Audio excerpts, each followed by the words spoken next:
దేవుని నామమునకు మహిమ కలుగును గాక. ప్రభునందు ప్రియులరా, మన ప్రభువు రక్షకుడునైన క్రీస్తు యేసు పరిశుద్ధ నామంలో మీ అందరికీ శుభములు. 29వ తేదీ మే మాసము 2025 సంవత్సరం 30-31 అయిపోయింది కదా మే నెల. ఈరోజు దేవుడు నీతో చెప్తుంది ఒక మాట. అడిగిన 5 నెలలు పూర్తయిపోయి ఈ 25వ సంవత్సరంలో సంతోషంగా ఉండగలిగవా అంటే, సంతోషం అంటే దేంట్లో వెతుకుతున్నావు?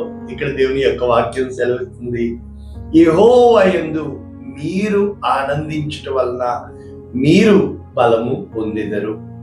యెహోవా యందు ఆనందించటం వలన మీరు బలము పొందెదరు. నెహెమ్యా గ్రంథము 8వ అధ్యాయము 10వ వచనం, పూర్తి వచనము. మరియు అతడు వారితో ఇట్లనెను, పదండి, క్రొవ్విన మాంసము భక్షించుడి, మధురమైన దాని పానము చేడి.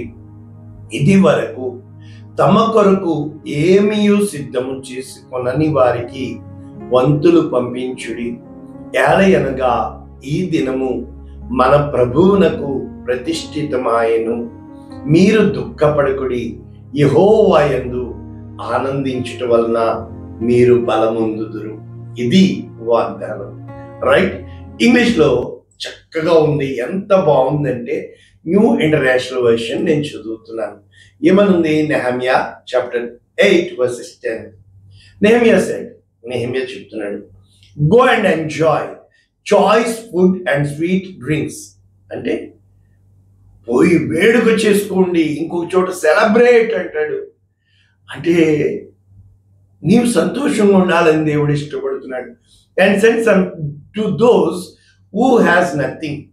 అంటే ఎవరికి ఏమీ లేని వాళ్ళకి పంపించు. క్రిస్మస్ వచ్చినప్పుడు ఎప్పుడైనా ప్రార్థన చేస్తున్నావా? ప్రభా, నాకు కొత్త బట్టలు ఇచ్చావు, నాకు అన్ని ఇచ్చావు, నువ్వు ఇచ్చావు. బట్టలు లేని వాళ్ళకి, ఇల్లు లేని వాళ్ళకి, అయ్యా ఏమీ లేను అని జ్ఞాపకం చేసుకోండి. అంతే కదా క్రిస్మస్ అంటే, ఇంకేంటి? కనుక this day is holy to our lord. ఇది దేవునికి ప్రత్యేకింపబడిన పరిశుద్ధమైన దినము. డు నాట్ గ్రీవ్, బాధపడకుడి. For the joy of the lord is your strength.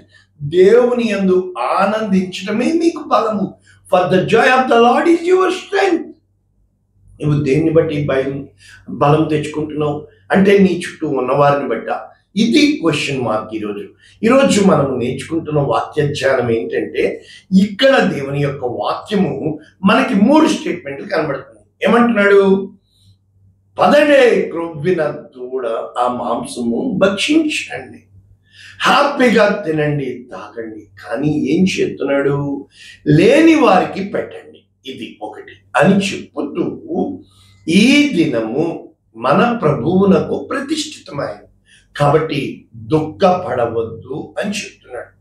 అక్కడ ఏమి జరిగింది అనే కాంటెంట్ మనం చూసినప్పుడు, ధర్మశాస్త్రము చదివినప్పుడు ఏం జరిగిందంటే, అక్కడ ఎజ్రా వారు తాత్పర్యం చెప్పినప్పుడు జనులు చాలా చాలా వారు బాధపడినట్లు, వేదన చెందినట్లు చూస్తున్నాం. అప్పుడు ఎజ్రా మరియు బోధిస్తున్న లేవీయులు ఏం చెప్తున్నారు? మీరు దుఃఖపడవద్దు, ఏడవవద్దు, ఈ దినము మీ దేవుడైన యెహోవాకు ప్రతిష్ఠిత దినము అని అక్కడ వాళ్ళందరూ చెప్పినట్లు మనము చూడగలుగుతున్నాం. అయితే ఈరోజు ఈ దినము నేడే రక్షణ దినము. జాగ్రత్త సుమా, రక్షణ దినము అంటే నీవు అనుకున్నా కాదు, దేవుడు నీకు దొరికిన దినము రక్షణ దినము. ఈరోజు ఎలా చూస్తున్నావు నేర్చుకుంటే, కీర్తన 118 ఏమంటున్నాడు? నరులను ఆశ్రయించట కంటే యెహోవాను ఆశ్రయించటం మేలు. నిన్న నేర్చుకున్నాం, నీతి సముద్ర తరంగముల వలె. అబ్రహాము దేవుని నమ్మెను, అది అతనికి నీతిగా ఎంచబడి. నీతి అంటే మనం నమ్మింది నీతి అనుకుంటున్నాం. మనం మంచిగానే ఉన్నాం కదా, మనకెవరు ఏ చేడు చేయలేదు కదా. ఒకటి గుర్తుపెట్టుకోండి, రోడ్ ఎప్పుడు స్ట్రైట్ గా ఉండదు, మలుపులు తిరుగుతూ ఉంటుంది. నీ జీవితము నా జీవితము కూడా మలుపులు తిరుగుతూ ఉంటుంది. ఆయన మన కథ రాసిన దేవుడు గొప్పవాడు. ఇక్కడ ఏం జరుగుతుందంటే, నేను వచ్చినట్లు నీతి గుమ్మములు తీయుడి, నేను వాటిలో ప్రవేశించి యెహోవాకు కృతజ్ఞతాస్తుతులు. అంటే నీవు ఎప్పుడూ కూడా కృతజ్ఞతాస్తుతులు చెల్లిస్తే దేవుడు వస్తాడు. కనుక కృతజ్ఞతాస్తుతులు ఈజుకొట్టు దేవుని గుమ్మము. యెహోవా మందిరములో ఆయన సన్నిధిలో నేను దేవుని స్తుతించాలా, దేవుని ఘనపరచాలా అని ఎప్పుడైతే చెబుతామో ప్రభువునందు ప్రియులారా, ఇది యెహోవా వల్ల కలిగినది, మన కళ్ళకు ఆశ్చర్యం అంటూ ఇది యెహోవా ఏర్పాటు చేసిన దినము. దీని యందు మనము ఉత్సహించి this is the day, this is the day that the lord has made. అంటే నీవు సంతోషంగా ఉండాలని దేవుడు. నీవేం చెప్తావు? నీ బాధలు చెప్పు. నాకు వచ్చే ఫోన్లన్నీ బాధలే కదా. వారు సంతోషంగా ఉన్నప్పుడు నాకు ఎందుకు చేస్తారు? వారు సంతోషంగా ఉన్నప్పుడు భోజనం పట్టుకొచ్చి అయ్యగారు భోజనం చేయండి నాకు సంతోషం వచ్చింది కానీ కానుక ఎందుకు ఇస్తారు? ఎప్పుడు కూడా ఈ ప్రజలు బాధ వచ్చినప్పుడు మనం గుర్తొస్తాం, కష్టాలు వచ్చినప్పుడు మనం గుర్తొస్తాం. మనం మాత్రం ఎప్పుడు వాళ్ళకి తెలుసు, వాళ్ళకి బాధ వచ్చినప్పుడు మన వల్ల సంతోషం కలుగుతుందని, వాళ్ళకి కష్టం వచ్చినప్పుడు మన ప్రాటలు వాళ్ళని ఆదరిస్తాయని. నీవు నేను ఆ విధముగా ఉండాలని దేవుడు ఆశపడుతున్నట్లు ఇక్కడ మనం చూస్తున్నాం. మరి ప్రసంగి మహాజ్ఞాని ఏమంటున్నాడు? మొదటి అధ్యాయము 17వ వచనం ఏం చెప్తున్నాడు? బాధకి దుఃఖానికి కారణం చెప్తున్నాడు. నా మనస్సు నిలిపి జ్ఞానము అభ్యాసముకు వెరితనమును మతిహీనతను తెలుసుకున్నటకు ప్రయత్నం చేశాను, గాలికై ప్రయాసపడ్డాను. అయితే 2వ అధ్యాయం 23లో అంటున్నాడు, మనిషి దినములన్నీయు శ్రమకరములు, వాని ప్రతి ప్రయత్నము వ్యసనకరము, రాత్రి ఎందైనా వాడి మనస్సునకు నెమ్మది దొరకదు. అయితే అయితే ద గ్రేట్ థింగ్ ఏంటో తెలుసా? అన్నపానములు పుచ్చుకున్నట కంటే, తన కష్టార్జితము చేత సుఖపడుట కంటే నరునికి మేలుకరమైనది ఏది లేదు. ఇది దేవుని వలన కలిగినది. అంటే దేవుడు నేను సంతోషంగా ఉండమన్నాడు. కానీ నువ్వేం చెప్తున్నావు? నీ కష్టాలు నిజంగా కష్టాలా? ఇచ్చిన దాన్ని స్తోత్రం స్తోత్రం స్తోత్రం అను. నేడు మాకు కావలసిన అనుదిన ఆహారము నేడు మాకు దైత్యము, దుష్టిని నుండి మమ్మల్ని తప్పించు, శోధనలో పడకుండా మమ్మల్ని కాపాడు. ఇంతే కదా. ఎప్పుడైతే నువ్వు నేను చెప్తామో, ఇక్కడ ఫిలిప్పీలకు రాసిన పత్రిక 4వ అధ్యాయం పౌలు చెప్తున్నాడు, చెరసాలలో బంధకాల్లో ఎల్లప్పుడూ ప్రభువునందు ఆనందించుడి, మరలా చెప్పుదును ఆనందించుడి. అంటే మీ సహనం ఎలా ఉండాలి అంటే ప్రతీది కీడు జరుగుతూ ఉంటుంది కానీ స్తుతిస్తూ ఉండాలి. అందరూ నిన్ను వదిలిపెట్టేస్తూ ఉంటారు కానీ స్తుతిస్తూ ఉండాలి. అన్నీ అయిపోతూ ఉంటాయి.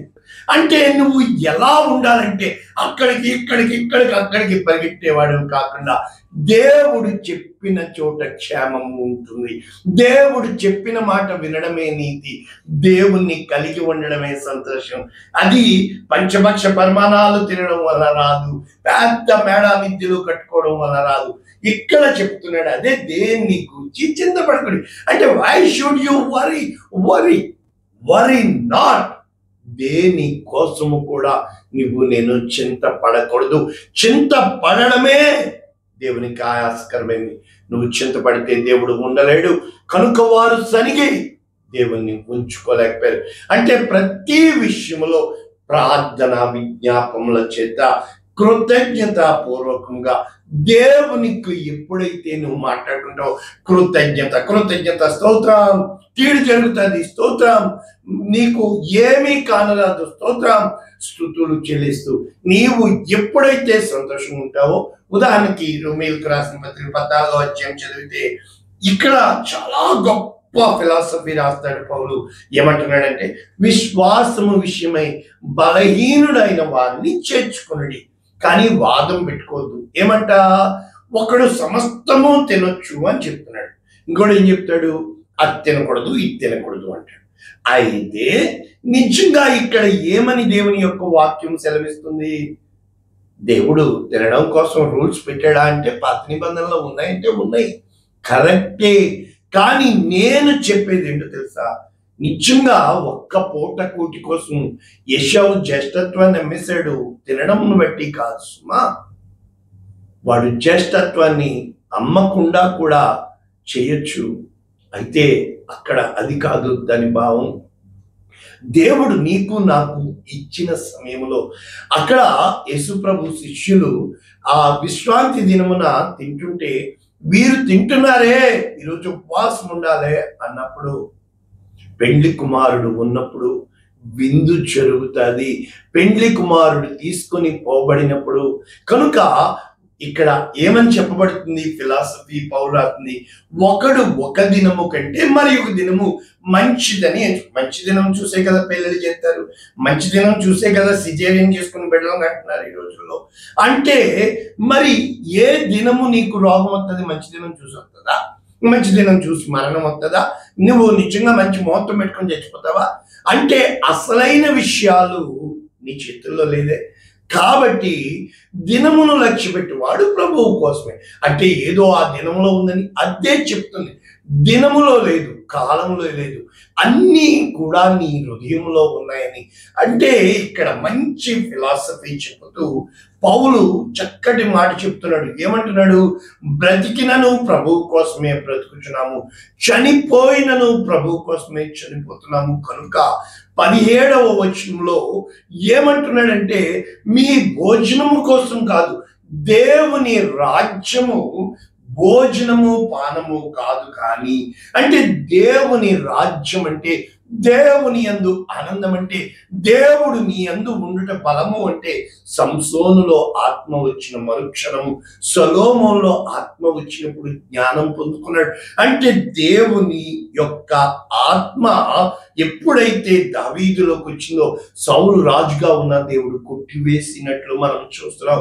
కనుక ఇక్కడ భోజనము పానము కోసం చెప్పట్లేదు, కానీ నీతి సమాధానము పరిశుద్ధాత్మ యందలి ఆనందము ఈచుకొట్టు దేవుని రాజ్యం.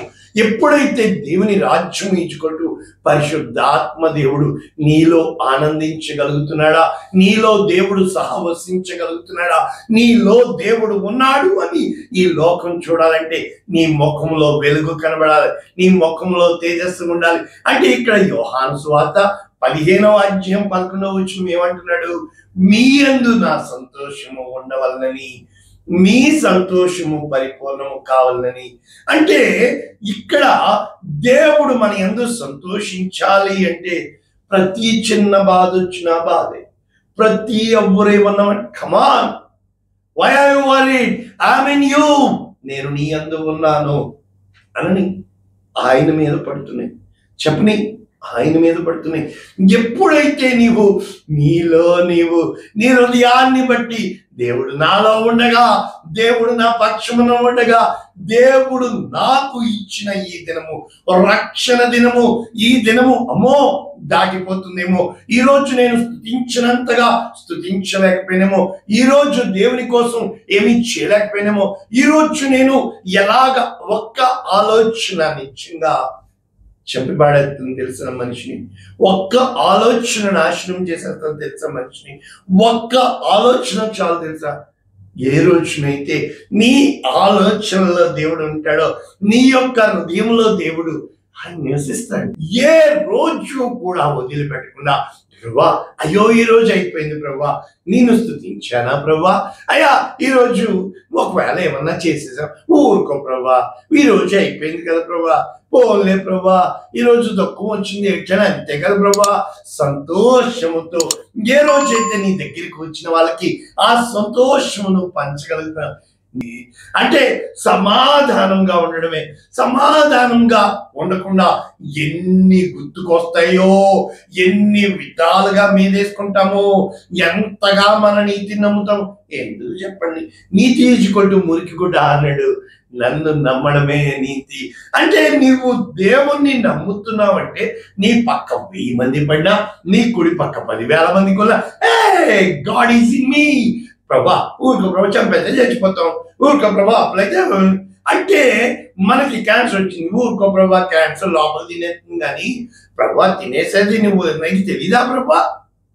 అంటే ఏ రోజునైతే అంటే చనిపోయిన రాజును లేపిన దేవుడు అంటే కొంతకాలం కష్టంగా ఉంటుంది కానీ ఊరుకో ప్రభా, నాకు కష్టపెట్టడమే నీకు ఇష్టమా ప్రభా, నాకు ఒకటి తెలుసు కదా ప్రభా, నువ్వు అన్యాయం చేయవాడవు కాదని నాకు తెలుసు ప్రభా, ఇది చేస్తున్నావు అంటే ఏదో ఆశపడుతున్నావు, ఊరుకో ప్రభా, నేను ఎక్కడ తీర్చగలను ప్రభా, చేసే ప్రభా చేసే ప్రభా చేసే ప్రభా అని నువ్వు దేవుని స్తుతిస్తూ ఉంటావు.